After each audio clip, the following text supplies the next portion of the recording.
So yeah, thank you for the introduction, Kate. So yes, I'm here to talk about floating pennywort and the impacts that it's having on our waterways. I'm here to tell you a little bit about the situation in Lincolnshire and let you know kind of what we've been up to at the Lincolnshire Rivers Trust. So if I just dive straight in. So we have been working with the Environment Agency and Lions Environmental Contractors to develop a strategic approach to managing floating pennywort in the Witham catchment. So it's actually been quite an experimental process, seeing what works and what doesn't, and this has kind of fueled our decision making and helped us kind of develop this catchment scale approach, which I'll go into more detail a bit later. But first, I just want to talk about what floating pennywort is. So I know some of you might already know what it is, but some of you might not, and I think because I'm the first speaker, it's quite a nice opportunity to kind of bring everybody up to speed. So floating pennywort is a non-native invasive species of increasing concern in the UK. It originates in Central and South America, and it was brought over in the 1980s. It was actually sold as an ornamental plant in garden centres. So if you actually look at both the first image and the middle image, you can see that it has a flat, broad kidney-shaped leaf to it, with rounded lobes. This is really important when we're identifying pennywort in the field. The next image, you can see the roots. So these are the floating pennywort roots. And what's actually important here is that they emerge at multiple points on the stem. And that kind of gives it that ability to latch onto areas and establish in new places, which is kind of something floating pennywort does really well. If you look at the bottom left corner, you can see this is what a developing patch of floating pennywort looks like. And this indicates to me that it's quite well established purely because it's got leaves that are emerging, you've got different sizes, and you've also got leaves that are submerged. So it's kind of telling me that it's really comfortable and it's continuing to spread. So if you look at the middle photo, if this developing patch was left and not treated, it can then turn into this middle photo here. So floating pennywort likes to sit in the margins purely because it's got something to latch onto. So it needs something to stick to before it can actually develop. But it will come away from the margins, it'll spread out, and then it will kind of reconnect in the middle. And you can actually see at this point that it's taken over the watercourse already, so it's quite an issue. And then if we was to leave this, it could turn into what you can see in the bottom right corner. So it eventually creates a thick green blanket completely taking over the watercourse. So at this point, I would regard it as an ecological and public emergency.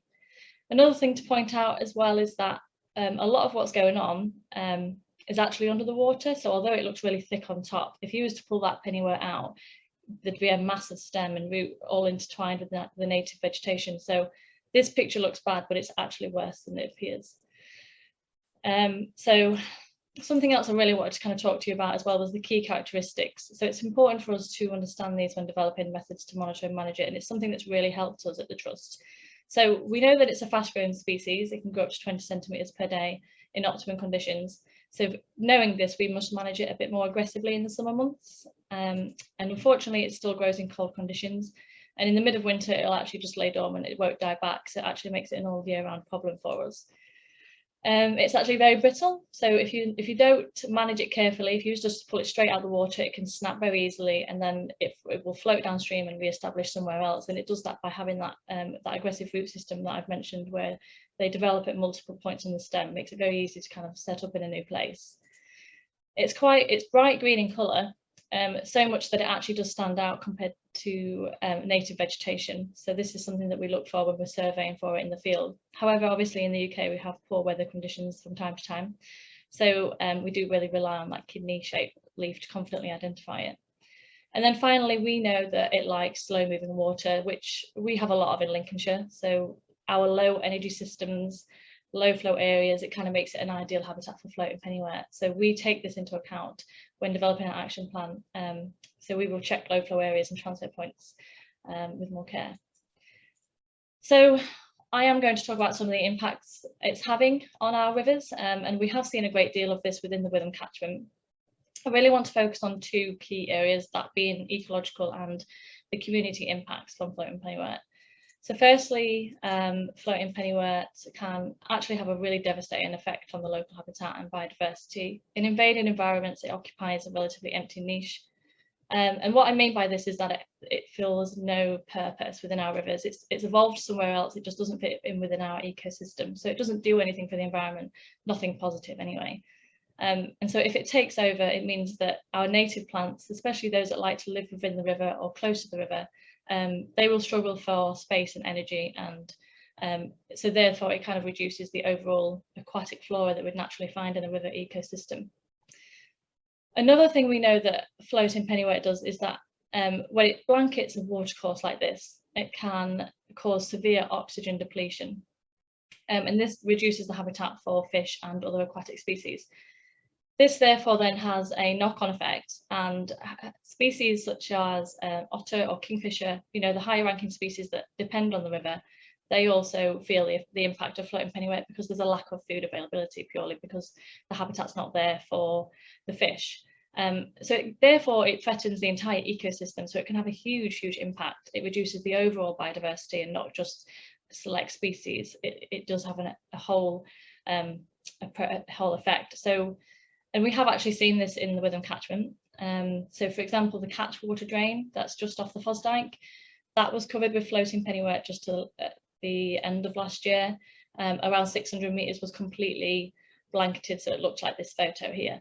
So that's 600 metres of unsuitable habitat that our native flora and flora didn't have access to. And that's just one example in Lincolnshire.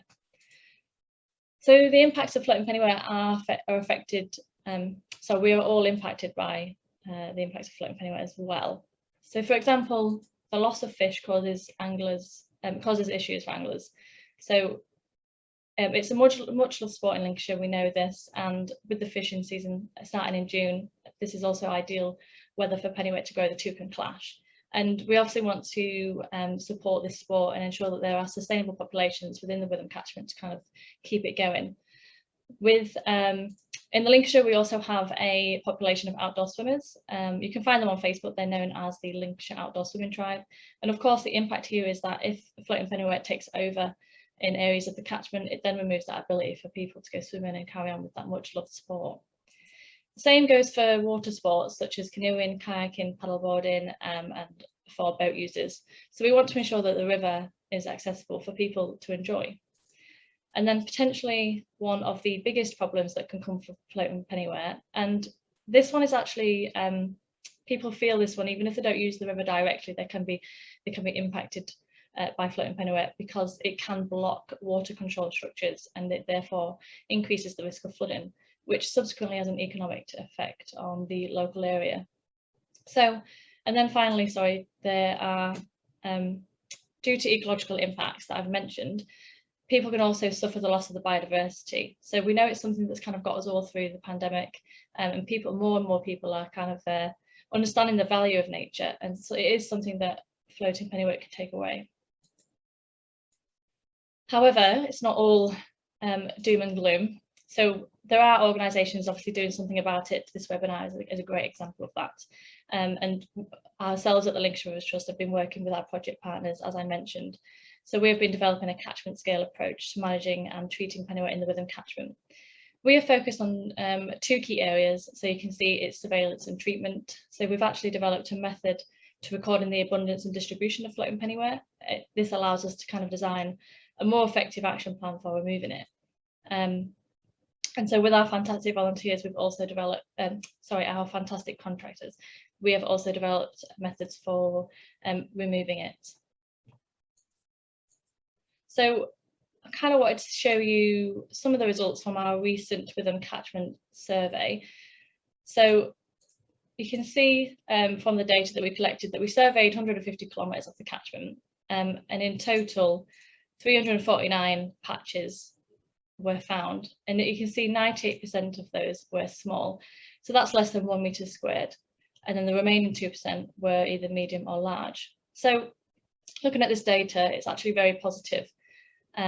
We know that we'll be able to go in and remove most of that with hand pulling, which is obviously nice, quite a nice way to remove it. So this survey has helped us kind of develop our treatment action plan going forward. We know kind of like how we can go in and approach it and remove it now. However, what this doesn't show you is the distribution of floating pennywort across the catchment. So yes, most of the patches were small, However, we found that it was quite well distributed. Most of the pennywort we found was on the River Till, the Fosdyke Channel and the River Witham beyond Brayford Pool. So if this was left, although they are small, it could become a huge problem purely because of how fast it can grow. So I'm just going to talk about a couple of the methods. So there are two methods that have proved well for treating pennywort. You can see on this first photo, this is Nick, our wonderful contractor, who has worked with pennywort for years. And so Nick is spraying a large patch of pennywort with a herbicide designed for aquatic environments. This is something that we need to do if the patches are really big, so it's more cost effective and it allows us to treat more pennywort in less time. So sometimes we have to do this from the bank and sometimes we have to do it from the boat. It kind of depends on the width of the river and the size of the patch. So the second method you can see on the right is there's some evidence of our hand pulling. And so with our results, as I said, because most of the patches were quite small, we know that we can go in and manage most of the pennywort that we've found recently in the Witham catchment by hand pulling. It can be tedious work, but our contractors are quite efficient and they've proved that both methods work really well. So both spraying and hand pulling are a part of our action plan to treating pennywort within the Witham catchment. So I hope this gives you a bit of a picture of the situation of floating pennywort in Lincolnshire. And our plan now is to treat what we have found from the results from our recent survey, and then eventually we will get around to doing another catchment survey, another catchment-wide survey, just to kind of see if the action plan is working and kind of reassess the situation. That said, there is also a role that you can play. So there's opportunities for you to become a volunteer if you wish to, if you want to get involved. So obviously River Care have this great Pennywort Alert scheme where you can learn all about floating pennywort and log your sightings. And then obviously Lincolnshire Rivers Trust as well. So we are now taking on volunteers, so you can get on board. If you're interested, you can just send me an email, and it's just basically learning about floating pennywort, learning how to identify it, and then knowing what to do when you see it, so you can record it and then we can do something about it. I'm sure you'll learn a lot more about that in the rest of the webinar. But however you decide to go about it, it's just important that we're all working together and that we're all coming together to protect the rivers from both people and wildlife. So if you do have any questions, I'm going to stay here for the remainder of the webinar and I'll answer them for you. So yeah, that's it. That's everything from me. So it's back to you, Kate.